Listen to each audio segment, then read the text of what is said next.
वंदे देवम उमापतिं सुरगुरुं वंदे जगत्कारणं वंदे पन्नगभूषणं मृगधरं वंदे पशूनां पतिं वंदे सूर्यशशांक वह्नि नयनं वंदे मुकुंदप्रियं वंदे भक्तजनाश्रम जयवर्धम वंदे शिवम शंकरम। बोलो शंकर भगवान की जय। महादेव जी बोले, हे विष्णु, तुम्हारे संबंध में मेरी है और भी आज्ञा है कि तुम हमेशा सब लोकों में पूज्य और मान्य बनोगे। ब्रह्मा के बनाए लोकों में कभी दुख उत्पन्न होगा तो तुम ही उसे नष्ट करने को तत्पर होगे। तुम अनेकों अवतार धारण करके जीवों का कल्याण कर अपनी कीर्ति का विस्तार करोगे। हे नारद, ऐसा कहकर मुझ ब्रह्मा का हाथ विष्णु जी के हाथ में रखकर शिव जी ने कहा कि तुम हमेशा इनके दुख में सहायता करना। तुम सबके अध्यक्ष और भुक्ति मुक्ति देने वाले हो। तुम सब कार्यों के साधक और सबके प्राण रूप होगे। हे हरि, तुम पर जब कभी संकट आए तो मेरे इसी रुद्र शरीर का भजन करना। जो मेरा आश्रय लेता है उसके दुख अवश्य ही दूर होते हैं।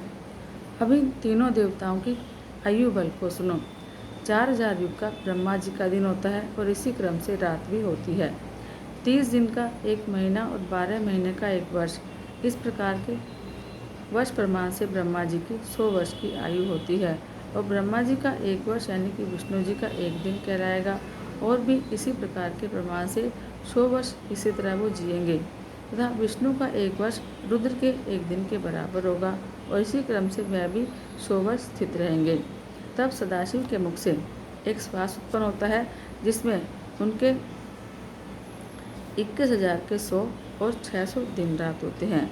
उनके 6 उच्छ्वास और निश्वास का एक पल 60 पल की एक घड़ी और 60 घड़ी का एक दिन रात होता है। शिव के उच्छ्वास निश्वास अर्थात भीतर बाहर श्वास लेने की संख्या नहीं है। इसी कारण शिव का उत्थान अक्षय है। अतः तुम मेरी आज्ञा से मेरे रूप की रक्षा करते हुए अनेक प्रकार के गुणों से सृष्टि का कार्य करो। ब्रह्मा जी कहते हैं कि जब शिव जी ने ऐसा कहा तब उनके वचनों को सुनकर विष्णु जी ने विश्वेश को प्रणाम कर कहा कि हे कृपा सिंधु, मैं आपकी सब आज्ञाओं को सदा के लिए सुधार्य करता हूँ और वचन देता हूँ कि ऐसा ही करता रहूँगा। फिर तो शिव जी अपना मंगलमय हाथ विष्णु जी के सर्वांग पर फेर कर अंतर ध्यान हो गए। उसी समय से इस लोक में लिंग पूजा की विधि चली। यदि कोई इस आख्यान को लिंग के पास पड़ता है तो 6 महीने में शिव रूप हो जाता है। ऋषि बोले, हे सूत जी, यह आपने महादिव्य शुभ लिंग की उत्पत्ति सुनाई कि जिसके प्रभाव से दुखों का नाश हो जाता है।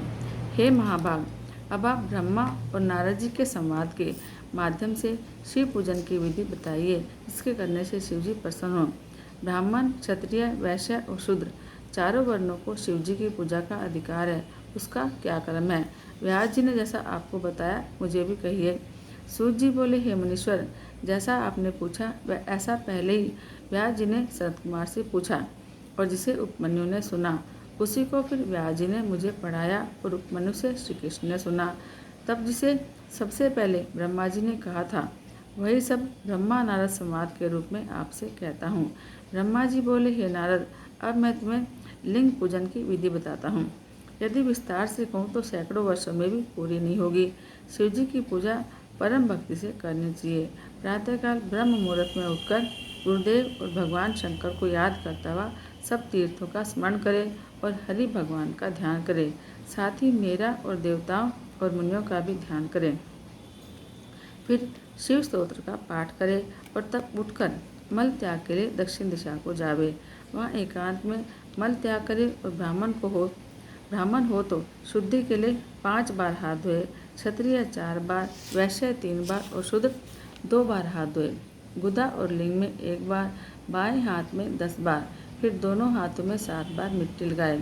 इसी प्रकार दोनों पैरों में 3 बार लगाकर फिर 3 बार हाथ में लगावे। स्त्रियों को शूद्र की भांति मिट्टी लेकर हाथ पैर धोना चाहिए। फिर अपने वर्ण के अनुसार दातुन करें।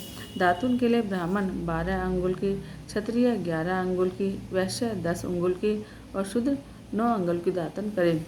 षष्ठी, अमावस, नवमी और व्रत के दिन रविवार को संध्या के समय और श्राद्ध के दिन दातुन ना करें। तीर्थों में सविधि मंत्र के साथ स्नान करें। फिर एकांत और उत्तम स्थान में संध्या करें। फिर सविधि शिव जी को पूजे, परंतु पहले गणेश जी का पूजन कर लेवे। फिर आसन पर बैठ शिव जी की स्थापना करें। 3 बार आचमन कर 3 प्राणायाम करें, जिससे मध्य में शिव जी का ध्यान करें, जिनके 5 मुख 10 भुजाएं सब भूषणों से युक्त और जो पागंबर ओढ़े हुए हैं। शिव जी की पूजा से मनुष्य अपने को पवित्र कर लेवे। फिर प्रणव मंत्र अर्थात ओम से षड्न्यास कर शिव जी की पूजा शुरू करें, जिसकी और बहुत सी विधियाँ गुरुदेव से प्राप्त कर लेवे। फिर शिव जी पर सहस्त्र जलधारा वेद मंत्रों से चढ़ावे। फिर शिव जी के ऊपर चंदन और पुष्प आदि चढ़ावे और प्रणव पूर्वक उनके आगे सुगंधि की सामग्री देवे। फिर नाना प्रकार के वेद मंत्रों से उनकी स्तुति करता हुआ उन्हें नमस्कार करे। फिर अर्घ्य देकर शिव जी के चरणों में पुष्प बिखेर देवे। फिर देवेश को प्रणाम कर आत्मा से शिव जी की आराधना करे। प्रार्थना करते समय हाथ में पुष्प लेकर उनके सामने खड़ा होए और अंजलि बांधे रहे और कहे कि हे शंकर जी, मैंने ज्ञान से अथवा अज्ञान से आपकी जो कुछ भी पूजा की है वह सफल होए। ऐसा कहकर हर्षित हो शिव जी के ऊपर फिर पुष्प चढ़ावे और स्वस्ति वाचन कर अनेक आशीर्वाद ग्रहण करें। फिर शिव जी के ऊपर पूजा की चढ़ाई हुई सब सामग्री हटाकर नमस्कार करें और अपराध क्षमा के लिए फिर आचमन करावे।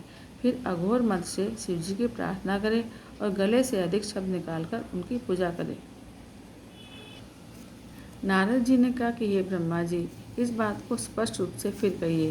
ब्रह्मा जी ने कहा, एक समय मैं सब ऋषियों को साथ लेकर क्षीर सागर के तट पर भगवान विष्णु की स्तुति करने लगा, और जब हम सबने उनकी बड़ी स्तुति की तो उन्होंने शिव जी के चरणों का ध्यान करके प्रसन्न होकर कहा कि हे ब्रह्मादि देवताओं, तुम लोग क्यों आए हो?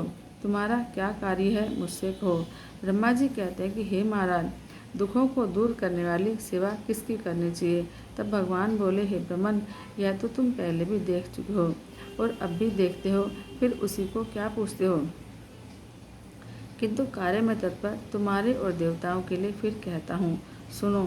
भगवान शंकर ही सब दुखों के दूर करता और परम सेव्य हैं। सुख चाहने वाले को कभी भी शिव जी की पूजा नहीं छोड़नी चाहिए।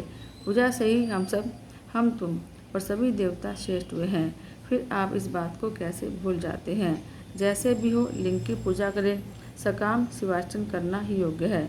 मनुष्य को संसार के सारे सुख तो शिव जी की पूजा से प्राप्त होते हैं, परंतु मुक्ति भी प्राप्त होती है। ब्रह्मा जी कहते हैं कि जब इस प्रकार विष्णु भगवान ने कहा तो देवताओं ने उन हरि को प्रणाम किया और सब कर्मों की सिद्धि के लिए लिंगों की प्रार्थना की। तब भगवान ने विश्वकर्मा को बुलाकर कहा कि हे मुनि, मैं तो जीवों के उद्धार में लगा हुआ हूँ।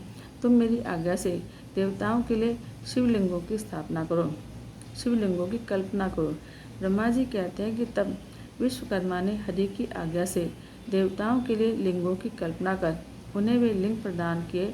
पद्मराग मणि का लिंग इंद्र को, स्वर्ण का कुबेर को, पीत मणि का धर्मराज को, श्याम वर्ण का वरुण को, इंद्र नीलमणि का विष्णु को, और सोने का लिंग ब्रह्मा जी को, और चांदी का विश्वदेवा और वसुओं को बना कर दिया। पीतल का अश्विनी कुमारों को, स्फटिक का लक्ष्मी को, तांबे का आदित्य को, मोती का चंद्रमा को, और वज्रलिंग ब्राह्मणों को दिया। फिर ब्राह्मण की स्त्री को मिट्टी का, नागों को चंदन का, मक्खन का देवी को, भस्म का योगी को, दधि का यक्षों को, और मिट्टी का छाया को दिया। इस प्रकार जब सबको प्राप्ति हो गई, तब विष्णु जी के वचनों को सुनकर मैंने देवताओं से फलदायक उनकी पूजा विधि को बतलाया और कहा कि जब तक ज्ञान न हो जाए तब तक सभी लोग विधिपूर्वक इस प्रकार लिंगों की पूजा करें। बोलो शंकर भगवान की जय।